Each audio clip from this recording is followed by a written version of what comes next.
Hello, and welcome back to Movie Reviews with Cody, the channel where I go through my collection of movies and I tell you what I think about them. Today, I'm going to be talking about the 2014 threequel, which is also the same film that put a whole franchise on hiatus. That movie is Expendables 3, this time directed by Patrick Hughes.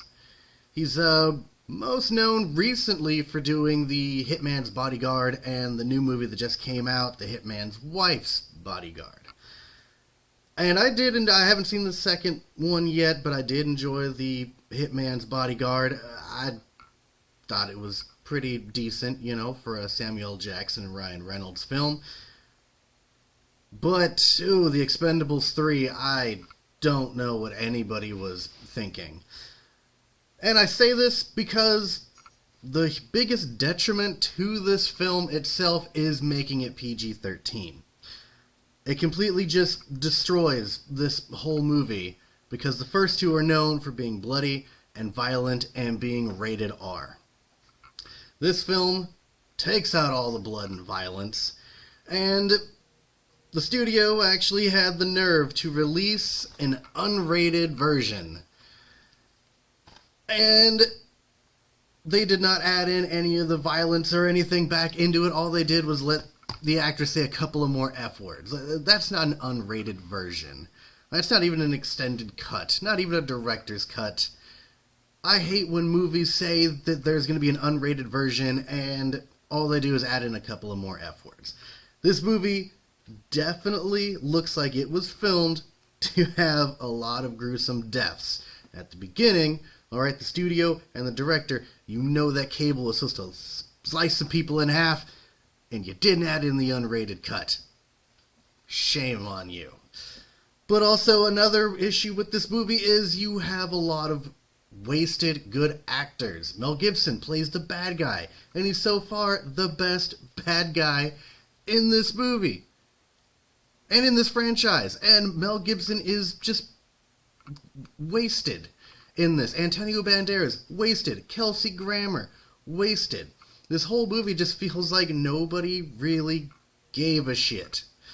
Which is very unfortunate. This movie could have been really good, but unfortunately with it being PG-13, you take out what the movie's known for. Even all these aging action stars, they don't really seem like they even have the heart to continue this franchise. I mean, you bring in like Wesley Snipes, and he's just hamming it up so bad, you kind of forget that, oh yeah, Wesley Snipes used to be a good actor. This movie is just not really enjoyable if you are a fan of the Expendables franchise. If you haven't seen it, I mean, sure, you can go ahead and give it a watch, but, in all honesty, this movie, it's not like what freaking the reviews say on here. The best Expendables yet. That is a lie. The director, the studio, and everybody knows that's a lie. Testosterone-fueled fun. It is not. It is not fun. And another issue with this is you bring in like Ronda Rousey and Victor Ortiz, and they're not really known for acting, so they as well bring the movie down. Even Harrison Ford, he's kind of wasted in this movie, and in this movie he kind of feels like he wants to give a shit. Maybe because he's only in it for 5 minutes. Who knows? But this movie's just not as good as the others. There is a couple of good action scenes, but there's nothing really to write home about. And as well, it's like the visual effects.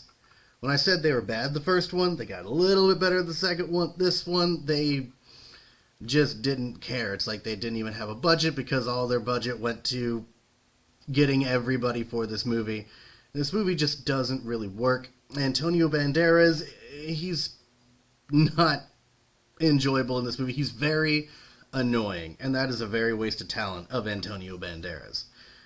But like I said, Expendables 3, it's not good. It's a disappointment. This is the reason why the Expendables franchise has been put on hiatus, even though there are talks of an Expendables 4 coming out. I'm not going to really hold my breath for it, because all the aging action stars are getting older. This movie came out in 2014, it's now 2021. But yeah, you can just go ahead and skip this movie. It is, I think, on Amazon Prime. If not, then, well, that's not really anything to worry about because this movie is forgettable. It's not really fun. Nobody really cares that they're in this movie. And it just kind of felt like they wanted to give up. Alright, I appreciate you guys watching this video. I'm sorry if it's a little bit of a downer, but this movie itself is a little bit of a downer. Alright, I will catch you guys next time.